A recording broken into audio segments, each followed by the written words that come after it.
I'm Dustin. And I'm Sarah. And we're the Colorado band Edison. We're American Blackout from Fort Collins. Try not to mess this up. I'm Nick. I'm Amy. And we're from the Fort Collins band Post Paradise. Hi, I'm Pi. And I'm Claire. We're from Silver and Gold. This is Grayson from Aspen Hourglass. We're Slow Caves from Fort Collins, Colorado. You're listening to Local X on 94.3 The X! Yeah! 94.3 The X! Front Range Alternative.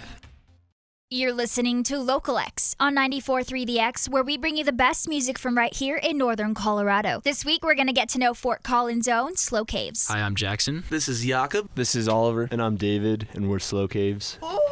Love the enthusiasm. A voice cracked. You're listening to Local X on 94.3 The X, Front Range Alternative. So you guys just won Battle of the Bands. Congrats. Thank you. Thank you. The whole experience was really something else. We played with a lot of bands that we'd never played with before. First at Hody's. We made a lot of new friends there and played with some of Oliver and Dave's old schoolmates from high school. Our old band rivals. Some guys we played with against in junior high and high school. A little junior high tension going There down. was some definite yeah. junior high tension. And then at the finals, that was great because we got to play with our friends, the Coves, the other bands we didn't know yet, but Geostoria, Underseer.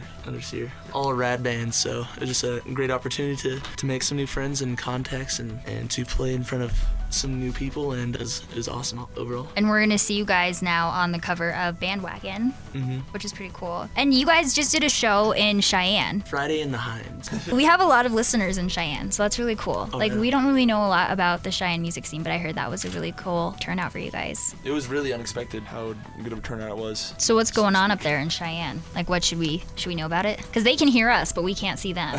They listen, they call, they talk to us, but... They're a really well-kept secret, and I think it's Absolutely. just a matter of time before everyone realizes, like, whoa, this place is really great. What's that venue like up there? It's like a DIY art space. Like there's a bunch of pieces of drywall hanging around. It's like a repurposed bank, I think. There's a safe in the middle of the room. There's a cool story, actually. It was abandoned for 20 years, and then I don't know who or how, but they turned it into just an art space. So like someone said they couldn't afford to fix it up, so they just left it the way it was, which is really rad, and put up some lights and the stage, and they have art shows and now live concerts, and it's amazing. It's something that we should maybe think about on a Friday night, just taking the hour drive. Yeah, because it's not that far. The drive is really easy. Yeah, it feels like shorter than Denver. It is shorter than Denver. It is. It's only 40 minutes, yeah. Yeah, it was really nice. That's cool. Yeah, overall amazing experience. I think that's something that a lot of us down here don't know about. We always think about like driving to Denver and getting stuck in traffic forever, but we don't really think about going the other way. So that's really cool. You guys had a really busy week last week. Like, I'm tired for you. What do you guys do before shows? You have so many of them. Jakob and I do push-ups. We do Spartan push-ups. It's a two-man, or I guess you could, I don't know how you would incorporate more people into it, but two people do push-ups across from each other, and you do high fives in between each one. The entire display is like very primal, and I just feel like it's not necessary. Okay, well, I'm trying to warm up, my arms and stuff, because I actually have to move during the show. Right. Some other pre-show rituals would be, we have recently been singing Who songs and Beatles songs, but the other day we were doing Weezer songs, and that was a blast. Just a cappella harmonies. I love it. You guys have a really unique sound. You sound different than like everybody else that's making music in Fort Collins, I think. Thank you. So if you were gonna make me a mixtape with your favorite bands, who would be on that? Well, that's a fun question. I'll start it, I guess. I think originally one of the main reasons we all came together to like create a sound was we all loved the Strokes so much, and I don't know how much like our sound is necessarily influenced totally by that anymore, but like in the beginning that was definitely a starting point for us to define our sound, at least, and now we're kind of expanding it more into like, sometimes we like to call it like a mix between what Nirvana, Group Love, and the Strokes, like if they all came together and had a baby. Like that's kind of how we like to write songs, I guess, is to think about that. I think on this mixtape there would definitely be some David Bowie and some Guns N' Roses. But like just like their covers that they did, like Live and Let Die, Knock Knock Knockin' on Heaven's Door. Some Beach Boys for me, both the surf songs, like the early ones, and then getting to Pet Sounds, and then the Smile sessions for sure get really weird, and I think that's very inspiring for me with songwriting. Foo Fighters and Queens of Stone Age. I think my drumming's more inspired by kind of a heavier... Guns N' Roses not heavy enough for you? No. Not the drums. But I think it's kind of cool because our sound is kind of like those bands, but then it has like a driving big drum sound as well. That kind of adds to it. Maybe another band would be The Who. And the Beatles. I don't know if anyone said that. The Beatles definitely very important. And obviously Skaters and Arctic Monkeys too. I think we all like the Arctic Monkeys On a the lot. Cribs. This is like a mixtape that I actually want. Right? So if someone could put that together for me, you can mail it here. Got your back. And now that we know how awesome Slow Cave's taste in music is, we're going to take a listen to some of their stuff on Local X. Dandelion Girl is a song I wrote, I believe it was my sophomore year of high school. I think I was really inspired by the B-sides in Suck It and See, the Arctic Monkeys record.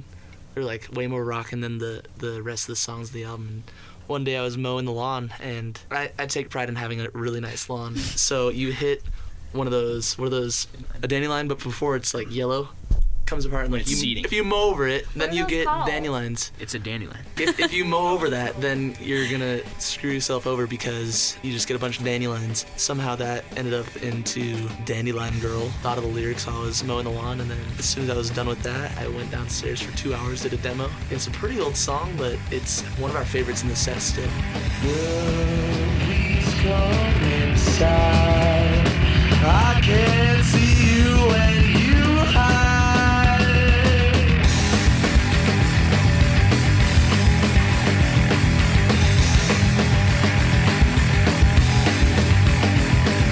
When you run away, you'll never be able to save. Stop the electricity, it's inside of me. If you try and catch me, I will surely run away.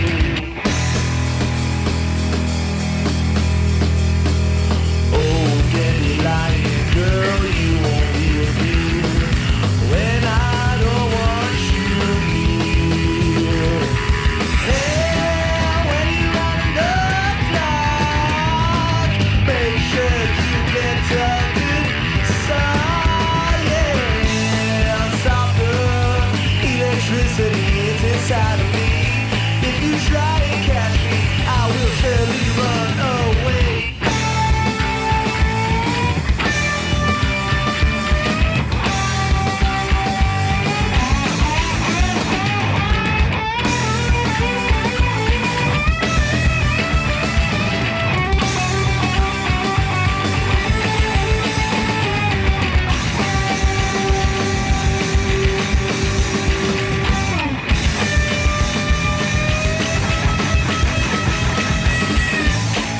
Stop the electricity, it's inside of me.